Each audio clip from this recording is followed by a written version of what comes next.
what you're about to hear is a conversation between two Christians who have experienced church hurt, meaning that we have felt at one point hurt by people that go to church or are in the church, but it actually looks like every other type of hurt outside of the church too.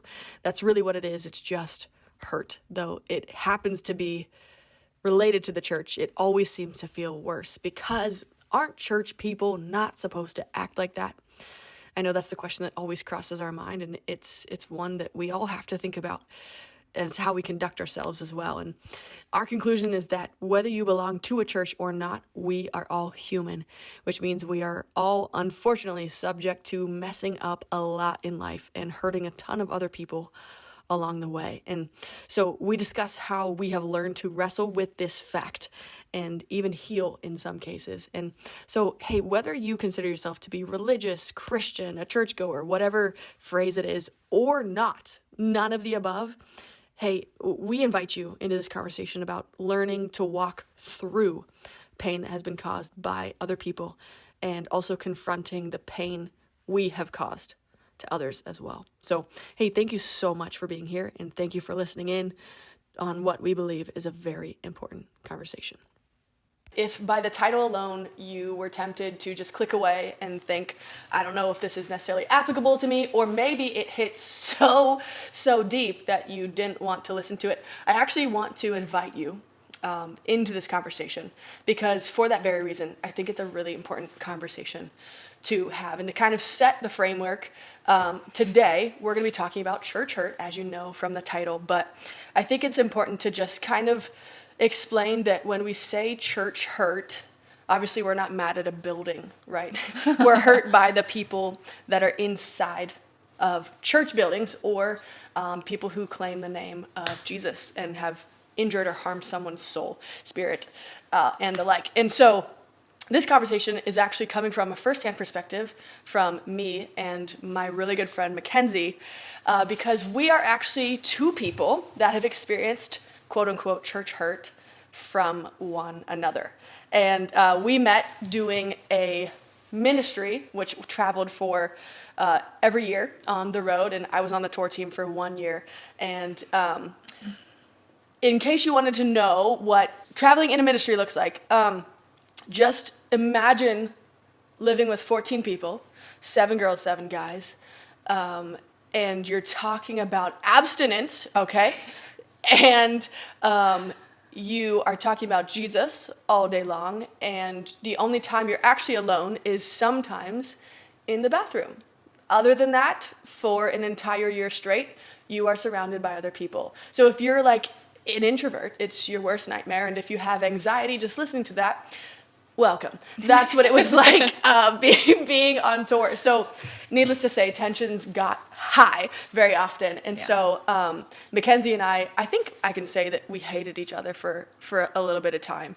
There was just strong animosity between the two of us. Hate is a strong word. It is a strong word. There was animosity is a good way to say that.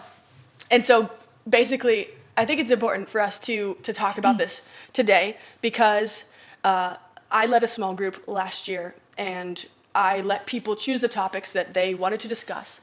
And the first topic that was chosen was how to find community. And I'll never forget this moment because when we all sat down for the first time meeting as a small group, I asked everyone in the group, who in the room, if you can be honest, can raise your hand if you've experienced quote unquote church hurt. And every single person raised their hand. And then I followed up by asking, now, if you're honest with yourself, who in the room can raise your hand and say that you have been the cause of someone else's church hurt? And every single person raised their hand. And I'll never forget that moment because this is so prevalent and it needs talked about. So Mackenzie and I are going to just go into it today and try and cover a lot of bases. This might end up being 2 episodes, who knows? But yeah, so without further ado, sit back, but also lean in, relax, and just be part of this conversation with us. I don't even know where to really start with this, but I think it is so common for people to feel hurt. And we've gotten to, right, this cancel culture area where people don't really want to get over something, and people want to hold on to their pain. And I think for me, there's been moments where literally, like just recently, I was just telling you beforehand, but to bring you guys into this, I got really upset at something someone said to me a couple weeks ago, and it was so small. Like, it was not a big deal at all. And I was telling my friends, who, of course, are my accountability system, and I said to them, I cannot believe this person said this to me. And they were about to talk, and I said, no, don't. Don't try and hold me accountable. Don't tell me I need to let it go. Don't tell me I need to forgive them, because I am choosing to be offended right now. And because it feels good for like 2 seconds. Yeah. But like, why do we think that feels good versus like actually trying to release it? I'd love to hear like your input on that. That's a great question. So, I immediately, the first thing that I thought of was sometimes we feel better when we have community based on a common enemy. Sometimes it's much easier to feel like there's comfort in numbers, and if we can all hate one thing or one person, then you feel like you belong, even though the hate is what kind of is eating you alive. Jeez. No, that's so good. And I mean, I think we can both say we've both experienced that. Oh, yeah. And that's both ends. Yeah, absolutely. Yeah. And that's one of the like scary parts about this is it becomes a systemic thing within like a church building or a ministry function. Yeah. Because how do you approach something without saying how bad the other person was for doing said thing to you? Yeah. Because it's so close to the line of gossip. Right. Which almost inherently turns into this like choosing sides situation, Right. as if there's like a breakup. I think it's easier to live in that gray space.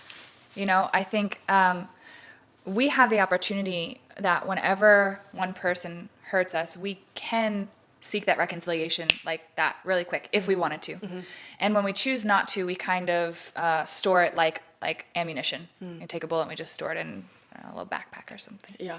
And then another person from that same spot says something or makes an offhanded comment or does something or doesn't do something that frustrates us, and then we put another one in, and another one, and another one, and another one. So good. And we don't take the time to deal with the shots that we've taken from them, each person as an individual, and then all of a sudden it turns into this gray spot because now it's the organization that hurt you, or the ministry, or the church as a whole that hurt you because we didn't take the time to address the single bullets. Now it's the whole, it's the whole building. Yeah. And when you have a massive, vague thing, there's nobody that you can reconcile with because you can't quite pinpoint it anymore.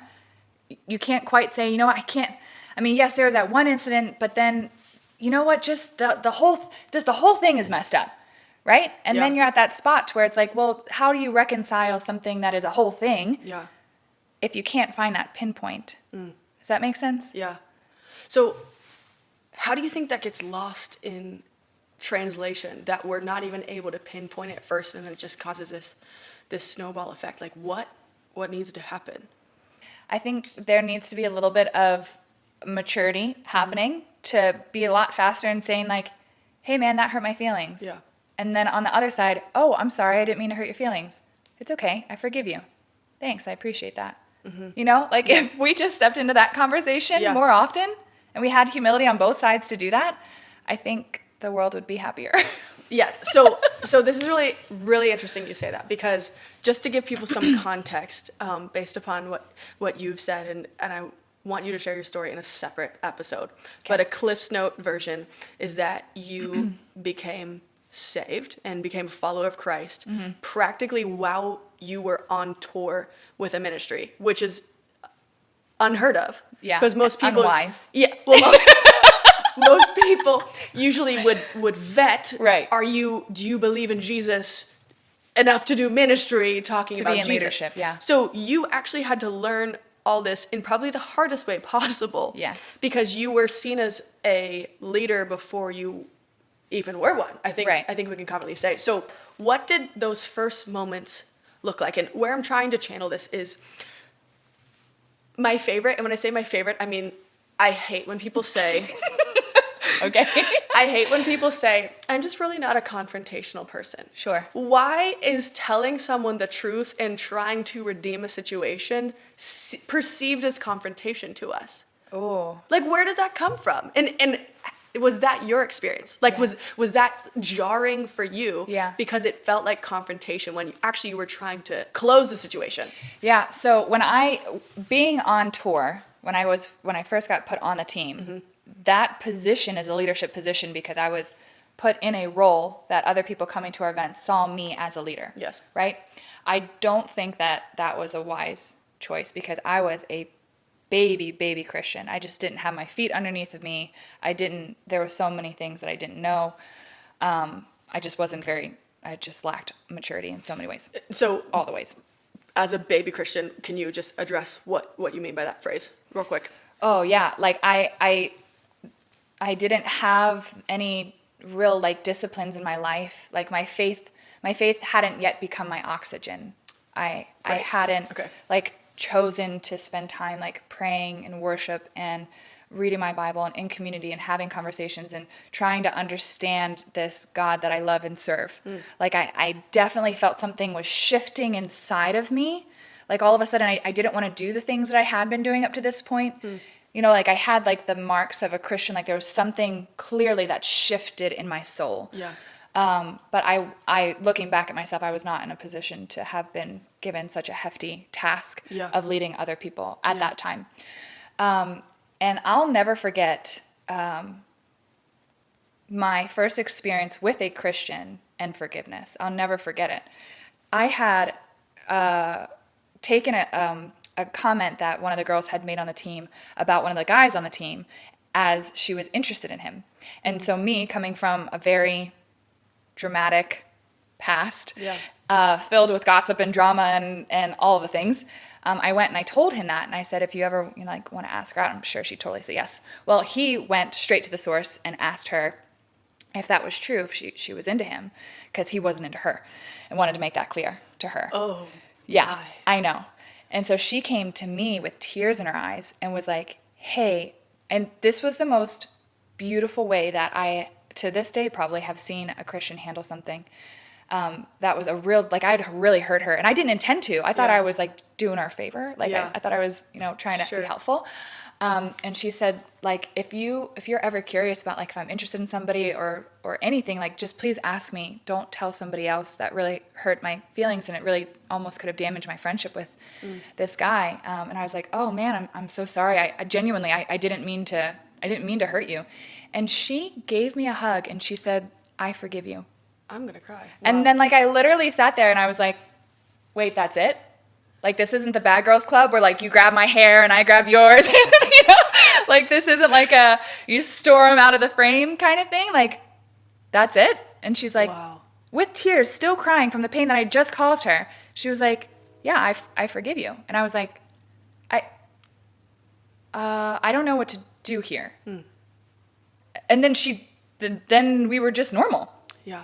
And so it was the most bizarre thing I had ever experienced. Wow. And that was your first experience? And that was my first experience with a Christian and forgiveness. That's crazy. And so she set not only an example, but the standard incredibly high. Yeah. I mean, it was like a very formative time in my faith. And so to have that, I think I was really blessed. Now, did I do that to others? Not so much. No. Yeah. There's this facade of power that you hold over somebody by not giving them permission to have your grace. Sure. I think is what it is. And yeah. That's so confronting whenever, even as I'm saying it out loud right now, I've never said it like that. And let me just pause right here and say that I'm so sorry if you've ever experienced hurt from anybody in a church, especially if it was from me. Goodness, I'm so sorry, and I hope to be able to tell you that to your face. But even if it's not me, I just want to apologize to whatever extent I can on behalf of other people, because obviously these are two people talking right now who were saying quite openly, we don't have it all together and we're still getting it wrong to this day. But we're having this conversation so that we can be better, and so that we can participate in what this word is called sanctification. That's becoming more like Jesus every single day. And I think that's the challenge that we want to have and that we want for each other too. Yeah.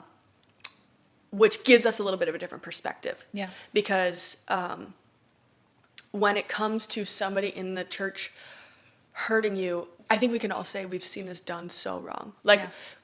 observed it done. Like, it doesn't even need to be us. We can see that this has been done really wrong because, one, people are taking sides, but two, rarely are we going directly to that person. And I think that on tour, I mean, this was said more than anything else. Like, whenever I'm about to say this, I hear your voice saying it in my head. Like, Oh, this no. is, and it's saying, go to Matthew 18. Oh, that's a good thing. Yeah. Okay, good. And how I was nervous. I didn't know what you remember me saying. It's just like, I got nervous though. and in Matthew 18, they're talking about how when there is an issue or a disagreement of some sort in the church, your first action should be going directly to the person Yeah.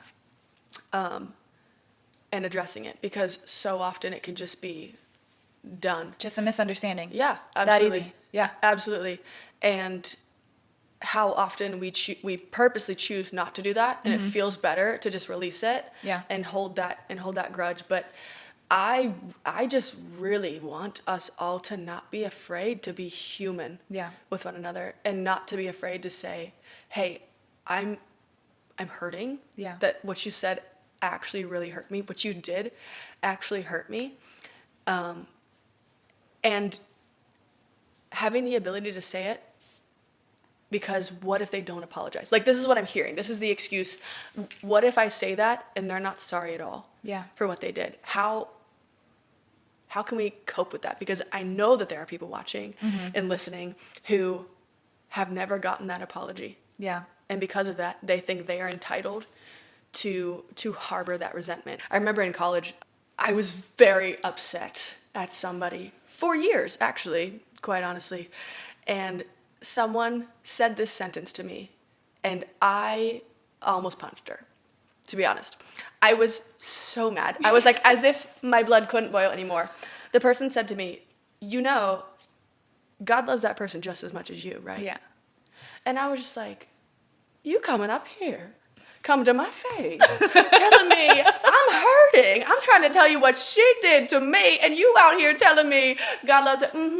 And then I had to take a step back and realize, why do I think I'm better? Yeah. I'm literally talking about her behind her back. It doesn't matter what it's all on the same level for God. So I heard one time this phrase, and it really kind of got me. Okay. And somebody said to me, forgiveness is similar to like drinking poison, hoping that the other person will die. Ooh. And I thought, part of me was like, fine, let me have my poison. Oh, Romeo and Juliet, this thing. Yeah. Hysterical. I'll drink the poison and still hope they die. But then the more that I thought about it, I was like, no, that's 100% right. I mean, how often is unforgiveness just you in your own mind thinking and building up the scenario and replaying what they said or what they didn't say or what they did or what they didn't do over and over and over and over and over again, and actually you're the one consumed. Yeah. And they're not. Yeah. Most times they don't even know. Or if they do know, then that's something that they have to work out, right? Yeah. But we are not called to like carry the burden of hate. That's yucky. That just feels awful. That's such a good way to say that. To think about that and to feel like that, you know? And that's what it is. It's a burden. Yeah. That's what you're holding. Because you're consumed by it, all of your thoughts, Yes. everything. Yeah. And you're hoping that in your own consumption of this anger, that somehow the other person will be affected. And then if our own mind isn't enough, then we go to other people and we want a common enemy, right? Yeah. So then we start talking about that person who hurt us to this person. Now we're tainting their view of this person. Yeah. Right? Yes. And so all we're doing is just like spreading the burden of hate. So if this person ever meets the one that hurt you, they're like, oh, she's that, hold my gold. Yes. Even Yep. though they don't know anything about that person outside of your hurt. Yeah. And girl, you might just be wrong. Yeah. I mean, you might be the one in the wrong. Yeah. But this person might never know because they haven't heard the other side of the story. Yeah. You know? Yeah. Maybe you've been challenged listening to this and you're like, okay, so I can go to the person. But like, what if I pop off on him and then just get really mad? Like, is that okay? How can we give someone a game plan for for how to appropriately address their pain in someone else that isn't dependent on the response they'll get. Yeah. I remember, this is a silly story, but it was like a perfect example. I remember when I was living in Spencer at our first apartment. Spencer's her husband. Sorry, I was trying to get that out. Let me try it again. I remember whenever Spencer and I were living in our first apartment in Ambridge, and we had like 15 flights of stairs that we had to go up. Okay. And I had to go to the laundromat because we didn't have a washer and dryer. And so twice a month, I would get like 7 bags of laundry by myself, and I would go take them all down to my car, go to the laundromat, dump them all in, wash them, dry them, fold them, back in the car, back up all the stairs, right? And I remember seeing Spence's socks, and he would just take them off and they'd be bundled in a bunch. And the first couple times it happened, I'm like, it's okay, we're newly married, I'll just stretch them out, throw them in the washer, not the big of a deal. Started adding like 10 minutes to my already 4-hour laundry experience, and I was getting very angry. So I asked him, baby, please, can you stretch your socks out? Don't leave them in a bunch. They stay wet and they don't dry, and it's disgusting and it's the worst. Then the next time that I went to the laundromat, he didn't do it. And so that whole time I was sitting there like seething. Yes. I was like, I'm going to go home and throw the socks in his face. Yeah. Like I was so mad. And I remember I came home, walked up my several flights of stairs, slammed the laundry down on the bed, and he was like, you all right? And I was like, no. And he's like, what happened? I was like, your socks happened. And he was like, I don't know what that means. What do you mean? I was like, your socks, they're always in a bunch. They don't dry. They don't wash correctly. I have to stretch them out. I have to put my hands on your dirty, filthy socks. Why can't you just stretch them out? Like it didn't go well, right? Yeah. So like a loving husband, he gave me some time and some space to think about where my actual emotions were.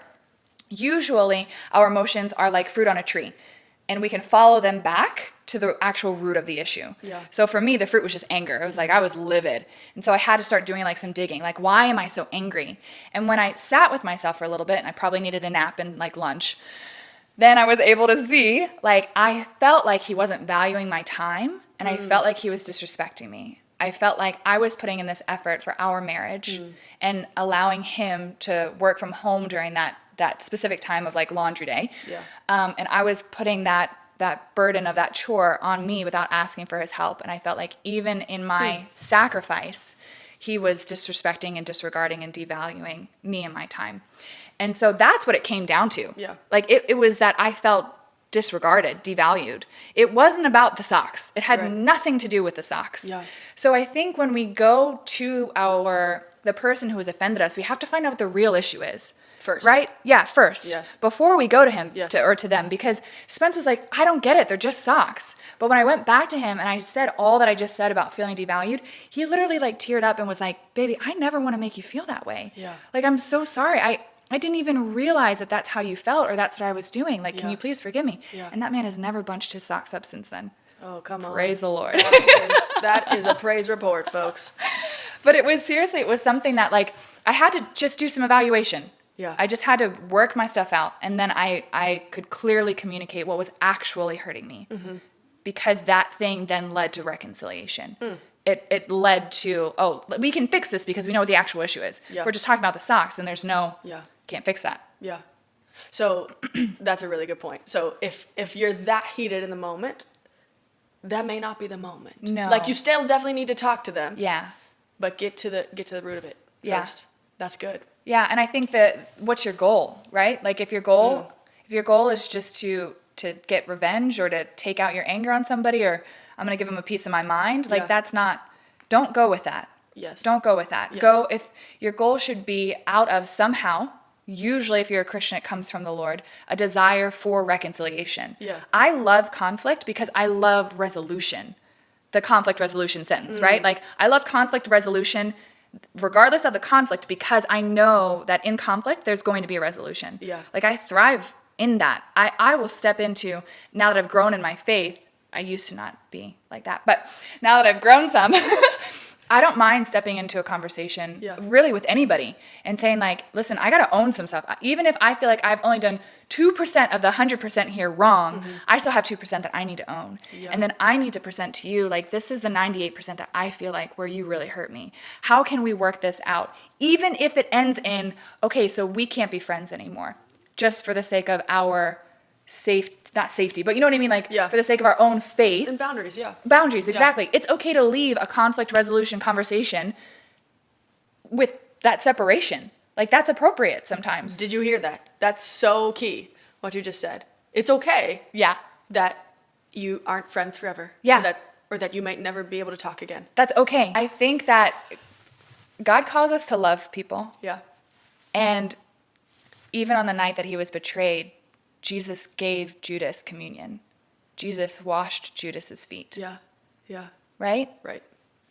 So I think it's absolutely okay. I can love somebody dearly and not incorporate them into my life because they're not healthy for me. I think that's okay. I think so too. Some people just get so stressed about like, oh my God, well, like we have to be friends and I have to love everybody. And sometimes love takes the form of this friendship was a season or this relationship was a season. And I mean, I'm thinking about Paul and Barnabas when they got in this huge disagreement, actually so much so that they ended up splitting up. Yeah, And literally they ended their ministry together and both went separate ways. And it was okay. Like you can be good with somebody and you don't need to be forever friends. For instance, actually, Kenz, as you're talking about kind of your approach now, after tour, you and I didn't talk for years. Yeah, that's probably accurate. In my mind, I was like, yeah, we ain't friends anymore. That's over. And then you reached out to me and you called me and we both had a really intense conversation of forgiveness, really. We weren't yelling at each other. We were just like so remorseful and sorry. Yeah. And I think that was a healing time as well. And it was beautiful because I actually can't imagine you not being in my life now. I agree. And I'd laugh a lot less. oh, thank you. But there were years in between that, and that was okay. And Yeah. that's what was needed for God to get to both of our hearts separately. I just keep thinking about people who are just like, I haven't gotten an apology, and is that worth fighting for an apology, or are you fighting for a person? Like, are you fighting to be on the same team kind of thing? Yeah. And I just don't want that to get lost in translation of like, I wasn't waiting for Mackenzie to apologize. I didn't actually know if that was going to come. I was also in the wrong. It was just something that I was just like, yeah, I don't know what that was all about. But God used that time for both of us. So now let's address the topic of when people sweep issues under the rug. So you're trying to go to someone about something that hurt you. And not only do they not apologize, they actually make you sound stupid or belittle you. Because that's very damaging to people. Yeah. Especially in church culture, if there's an issue with someone who's in leadership, God forbid, the last thing anyone wants to hear is, hey, a leader's not acting like a leader. What would you say to someone who's been made to feel terrible? Yeah. And overdoing something, like just like, oh, that didn't happen, you're blowing it out of proportion. Yeah. Yeah. Yeah, I mean, personally, I have experienced that. Even in this conversation, we've talked about how I was put into a space of leadership over the team.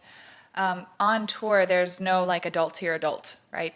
I was 21 and somehow in charge of a group of 14 people. Oh, yeah, that's important to note. There was literally no one over the age of 20-something. Yeah. Leading the team of Right. 20-somethings. Right. Yeah. Yeah, exactly. So I didn't have an example. And I remember when, somebody approached me and I'm sure we've even had this conversation, so back on tour when it was my second year, because I think I toured 2 more years after you got off the road. Somebody would come to me and say like, hey, I don't think that you're handling that right, or whatever the thing was. And at the time, I mean, I had a kind of like a God complex. And I think scripture talks about like, don't give the new believer too much responsibility or leadership, lest they be puffed up with conceit and pride and arrogance. And that's exactly what happened to me. I literally came on the road brand new to my faith. I hadn't been discipled by a human or enough time to be discipled by God, like the Holy Spirit or Scripture or anything, you know? Yeah. And so when somebody told me I was doing something wrong, I figured because I was in leadership, I must have been doing something right to have gotten myself into leadership. Oh, wow. Okay. Does that make sense? Yes. And so it was so easy for me to say, like, okay, sure, but you don't understand the problems I'm actually dealing with. So I would push people's frustrations or pain that I had been inflicting on them off to the side, because I felt like what you're bringing to me is a morsel compared to this massive amount of issues that I'm dealing with. Like I don't have time for this. But it wasn't really until I got off of tour and I had that time to process and think and look back, and man, I hurt so many people. I didn't have an example of how to handle conflict because I was a brand new Christian. I didn't have an example of how to handle forgiveness. Like I was just lacking so much. I didn't know what I didn't know.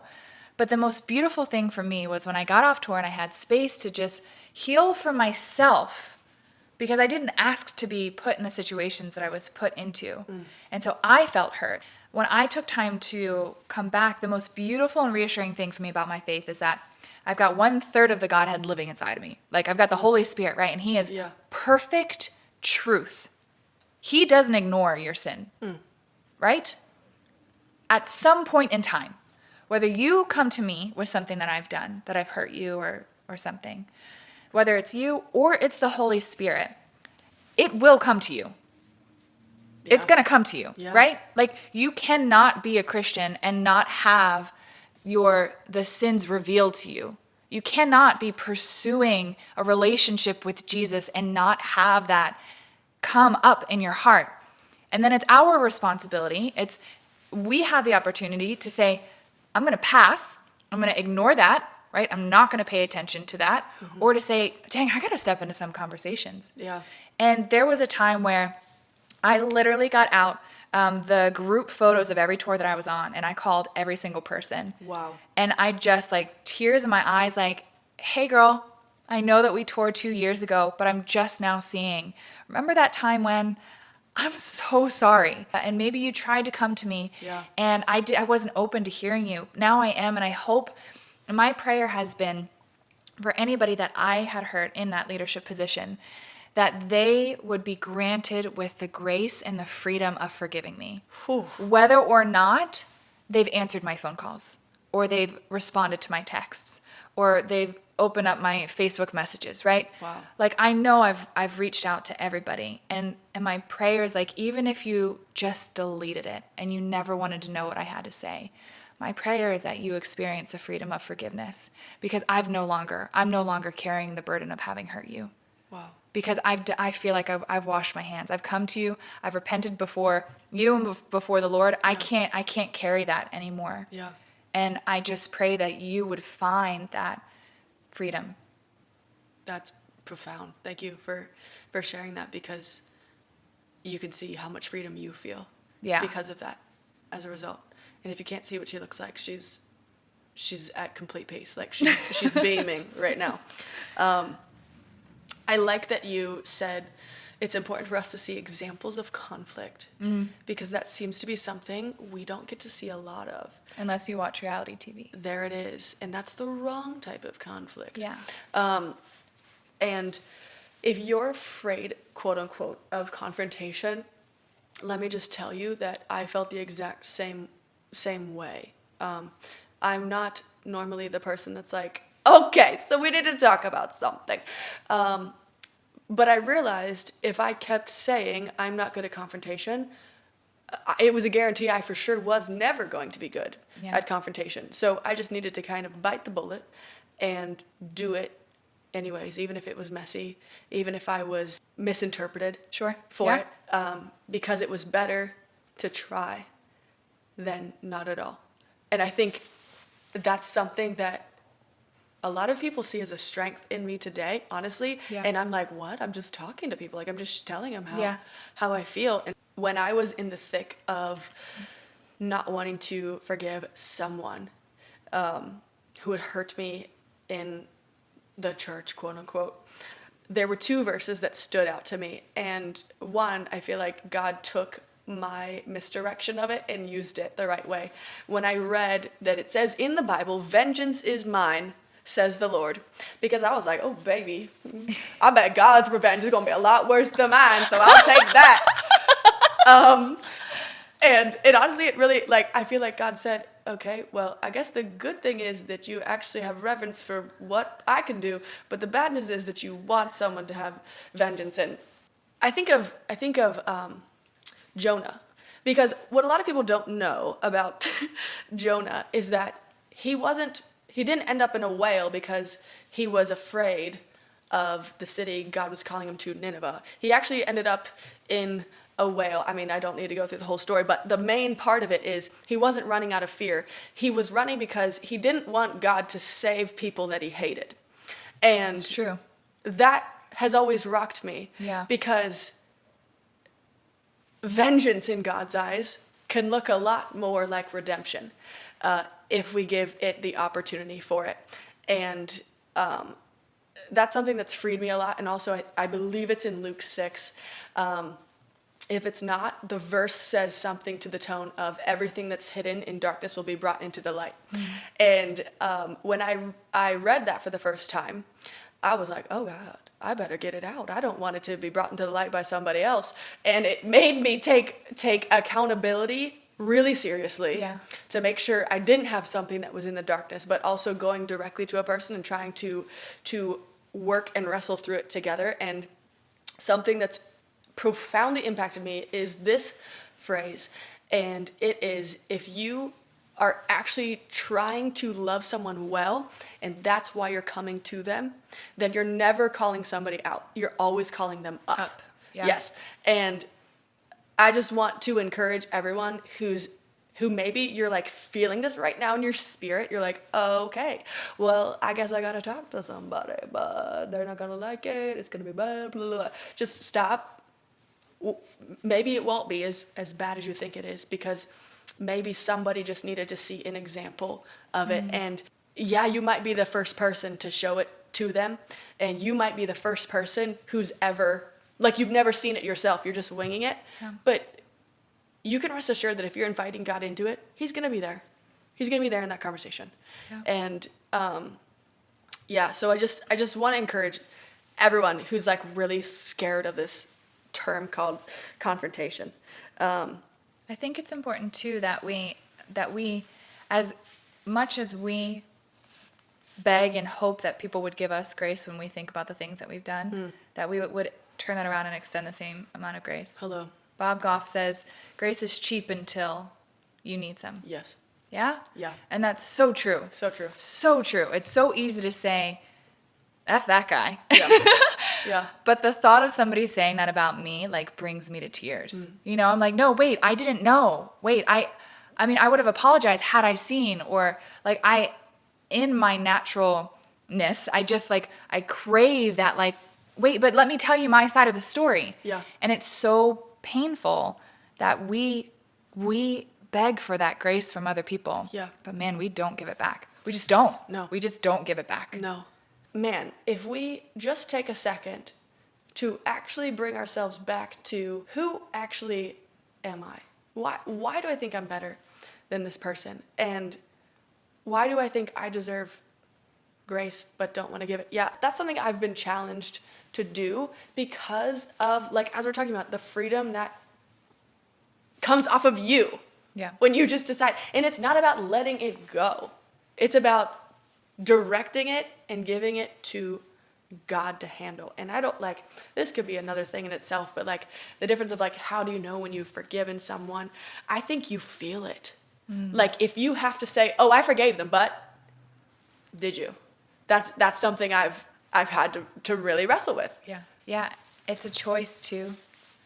I recently was hurt by somebody in the church, I think more than I've ever been. And I was completely blindsided. I had no idea that there was an issue between the two of us. And then their actions like made it very clear that there wasn't any communication about it. And that hurt just man, it ate me up. And that was probably the hardest situation I've had to forgive up till this point, and that was just a couple months ago. And I remember somebody asking me about my friendship with them and about that situation-ish, and I remember saying like, oh yeah, I'm cool, like I'm cool, I've forgiven them. And then literally like the next sentence was like on the tip of my tongue, and I just wanted to put them out. Like I just wanted to say like, this is what they did to me. Yeah. Like this is the experience. You can see how this is unfair, right? Yeah. Like I had to like literally bite my tongue to keep me from doing what we were doing earlier. Yeah. Like finding a common enemy. Yeah. Like part of me was like, I just need somebody to hear my side, because you would know that this is absurd. Yeah. Right? Like I'm not the bad guy here. Yeah. And I just so badly wanted to be vindicated. Like I just wanted my name to be cleared, because it was like, I did the right thing. Yeah. How am I on this end? Yeah. And I was so hurt. And I had to accept and give myself space for like, oh God, if I'm honest, 4 or 5 months of just like praying through this like deep, genuine pain, like this like illness, like this, I felt sick to my stomach when I thought about it. Yeah. And I was mad, and I wanted to call them, and then I thought of several conversations that I would have with them and how they would go, and I didn't though. And I was thankful I chose to practice self-control. Even though my mind went a lot of other places, I didn't taint their name to anybody else. That's and huge. that was so hard for me. Yeah. Like so hard, Yeah. because I wanted everybody to know that that I felt like my hands were clean in that. Yeah. And then after a couple months of like really like genuinely praying about it, trying to follow like the fruit on the tree to the root, like where are my emotions actually leading me? What is the root of why I feel so hurt? And being able to believe that I could communicate that in a conversation to them out of a loving place. And then I actually went to church, and they were talking about forgiveness. Don't you hate that? I do, yeah. I did in that moment, I did. Yeah. I really did. Yeah. And I knew that I needed to send a text that would set up a phone call, and I knew that hearing their voice would bubble stuff up in me. And so I literally wrote things down that I wanted to say when I was level-headed and I wasn't emotional. Yeah. And then I just wanted to apologize for whatever I had done that had set them to make that decision, because I must have done something. Yeah. And then that opening up that conversation with my apology immediately brought down their defenses. And we were able to have a conversation, and I heard their side, and I totally understood. I understood why they made the decision that they made. And it freed me to be able to forgive them for real in that moment. Wow. I hadn't forgiven them up to that point. And it wasn't until I had the conversation with them that I was able to, even at the end of the conversation, tears streaming down my face, just say, I love you. And then it's okay to set up some boundaries after that. I don't feel that heaviness anymore. Wow. I don't have the desire to vindicate my name. I don't need to do that. It's not my place, you know? Yeah, sorry if you can hear the airplane in the background. I think that's so beautiful, because essentially you gave someone the opportunity to share how you hurt them. And I think that's just as hard. Yeah. Is having to listen to what you absolutely don't agree with. Oh, yeah. Right? You're like, Yeah. what is wrong with you? Yeah. I didn't mean that. Yeah. You're crazy. Yeah. And then they're like crying, and they're like, no, but I guess here's what I'm being challenged with right now is, am I giving people the opportunity to hear my heart? And am I giving people the opportunity to hear theirs? Yeah. Or am I putting that wall up that people think it's just impenetrable? She's so hard-headed. Yeah. She will never see that she was wrong. Like, Yeah. that's really convicting in the best of ways. And what I like about conviction is it shows me where I need to focus. Yeah. So I think that's really great. Thank you for sharing that. So as you're talking about vindication, I'm someone who, whenever something is done wrong to me, I'm a verbal processor. Okay, so I'm just talking about me in this moment. I'm someone who sees loyalty as a parallel to I need you to be my ally right now. And that's really tricky because that Yeah. isn't necessarily the best thing. No. Because I have some friends that are way better than I who are like always trying to show me maybe how it could be perceived Right, differently. right. Or maybe was that really their heart? What was that their intention behind it? And I'm like, hold up. I just want you to say, you know what? You're hurting. I acknowledge that. And I'm your ally right Yeah. now. Mm-hmm. I just want a buddy. I just want that because that's what I parallel with loyalty. But like, talk to me. What's the fatal flaw of that approach and how can I rectify that in my mind? Yeah. I think your community is huge. You want to surround yourself with people who will, for us as Christians, who will help you to be more like Jesus. Yeah. And sometimes that means your friends tell you that you're wrong. I hate that. And that's my answer, so. Yeah. Just choose friends that'll tell you that you're wrong when you're wrong. And what helps your heart posture now? Having been told, years ago, I think you're doing this wrong, then being like, what's wrong with you? I'm fine. Like, Yeah. I'm good. I'm in leadership position. Like, how have you gotten your heart prepared when you're not necessarily prepared in those moments? Like when someone's like, hey, we need to talk. And you're Yeah. like, oh gosh, Yes. I'm Yeah. in trouble. Yeah. But you don't actually know what they're going to say. Yes. How can you prepare on the fly in those moments? What's your recommendation? I don't know. Okay. I still get sick to my stomach when Yeah. I get those texts. Yeah. And I think of everything. Yeah. Everything that I've said, everything I've done, didn't say, didn't do in the past Yeah. 3 weeks. I'm like, well, what did I miss? Did I miss? I don't know, Yeah. and I just rack my brain. Totally. I try to just stay open. I try to say, yeah, we'll meet up. And then I have a friend, she always tells me, run the worst case scenario. Yes. Play it out. Yes. Then you're over it, right? Yes. You've experienced it in your mind, and then if that's what happens, then at least you're prepared. That's so true. That literally. And I try that, Yes. but it's scary. Oh, it's so scary. Yeah. You're like, well, they're never going to talk to me. They're going to talk to everyone about me. It's going to be the worst. Everyone's going to hate me. Yeah. And then I'm like, okay, great. The end. I'll move on. Yep. That's it. That's it. If that's what it comes down to, God's still going to be there. Yep. That's it. That's good. I appreciate that.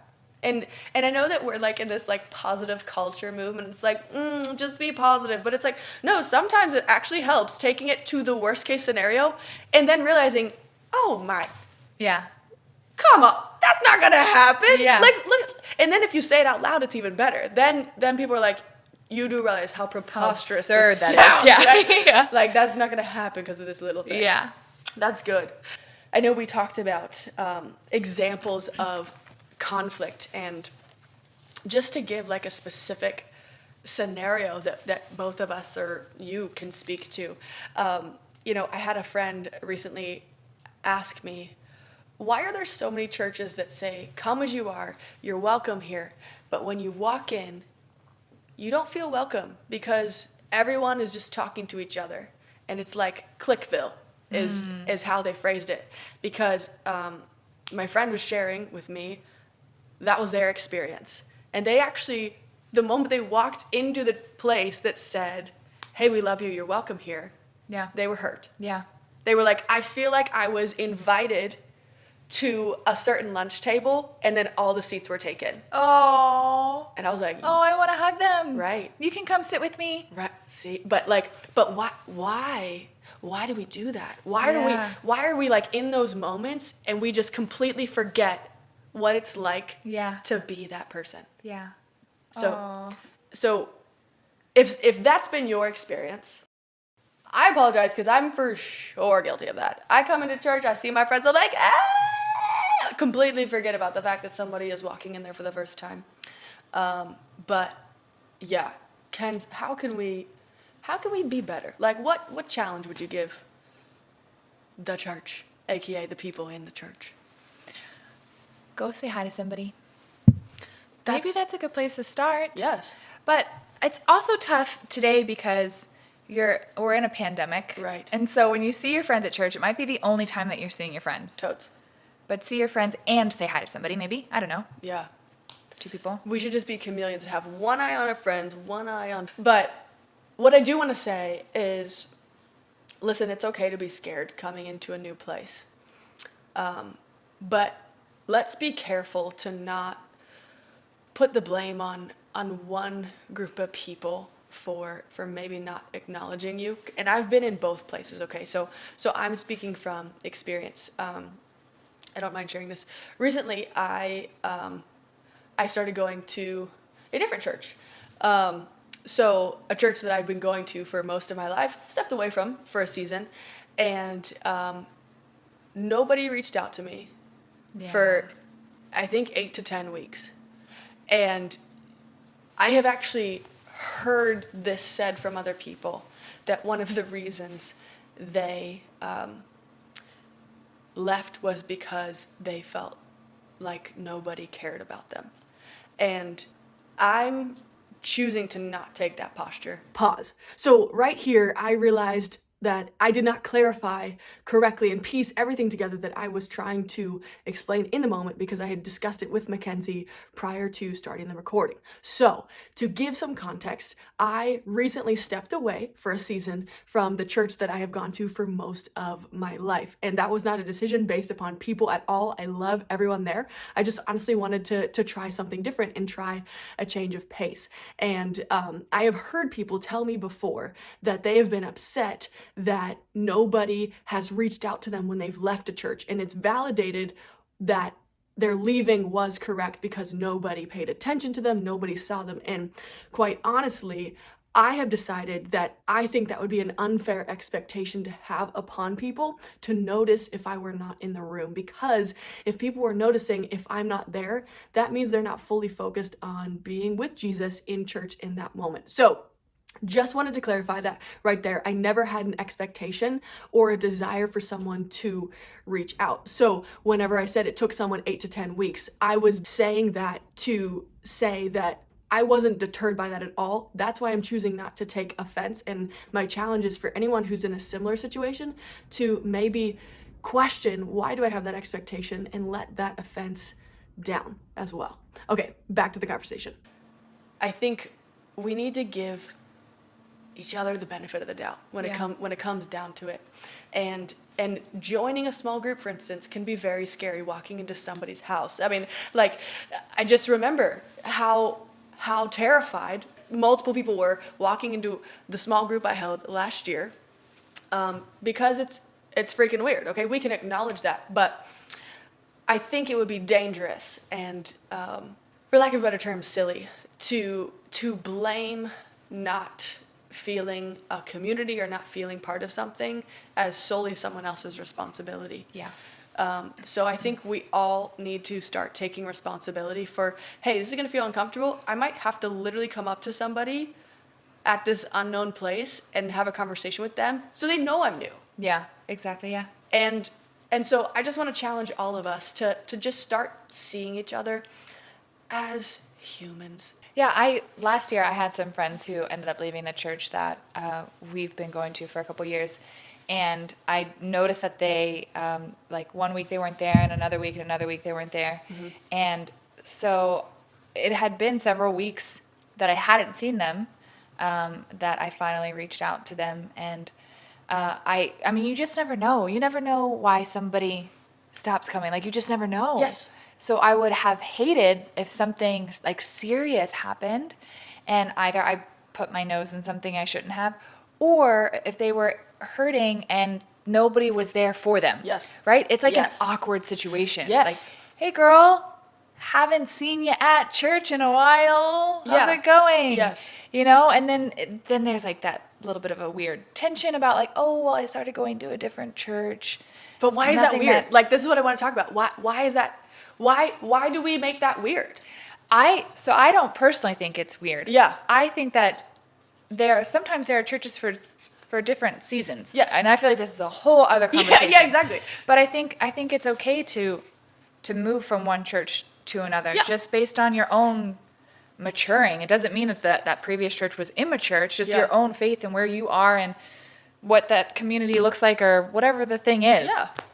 I don't think it's weird at all. I never want to add salt to a wound, right? Sure. Like, I don't ever want to accidentally hurt somebody by asking a question. But I also want to check in. But I'm not looking for, like, gossip or like Yeah, absolutely. something. I just want to like, hey, you're okay though, right? Yeah. I don't care what church you go to. Yeah. Just want to make sure you're okay. Yeah. The same goes for like if there's a breakup, right? If there's a breakup that happens within a church, what I've noticed is either both people stop going there or the one person has to leave because it's so awkward. And like this goes back to like the taking sides thing, but can we flip the perspective on this once and for all? If it's awkward, it's okay. Yeah. Like at the end of the day, which is more fruitful? Not which would you rather do.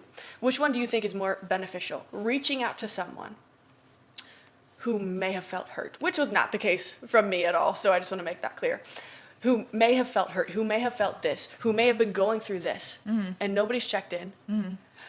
Or just to be like, oh, I don't know, it might be something that I shouldn't know about.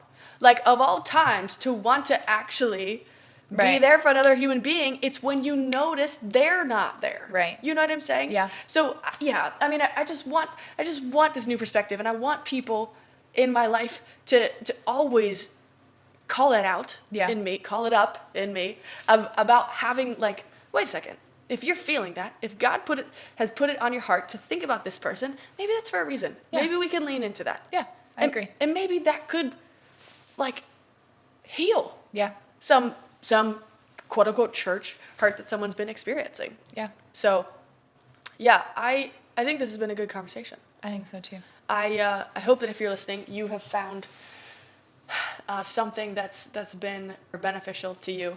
And I also want to say, Kenz, I'm just gonna say it. You didn't tell me to say this, but if you personally have been going through however long the season has been of feeling pain or quote unquote church hurt, I'm gonna put Mackenzie's Instagram and mine in there.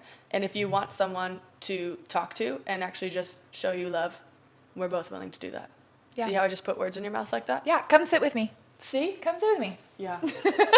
Seriously. There's always a seat open at my lunch table. And maybe you don't know that they're there. So you just need to know, hey, they're looking for a seat. Yep. So see, let's partner up and just make the world a better place. Let's do it, so. And make sure we're looking out for people. Yeah. And always assuming the best intentions of other people. Yeah.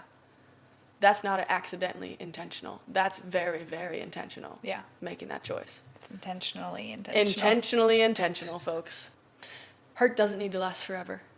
Yeah. And forgiveness, no matter how long that takes, whatever form that takes, you will feel more free as a result, no matter what the harm has been that's done to you. And I can imagine there's a lot of trauma for a lot of people. Yeah. But it's okay to be grieving, it's okay to be hurting, and it's also okay to let yourself heal too. Mm-hmm. Boom. That's it.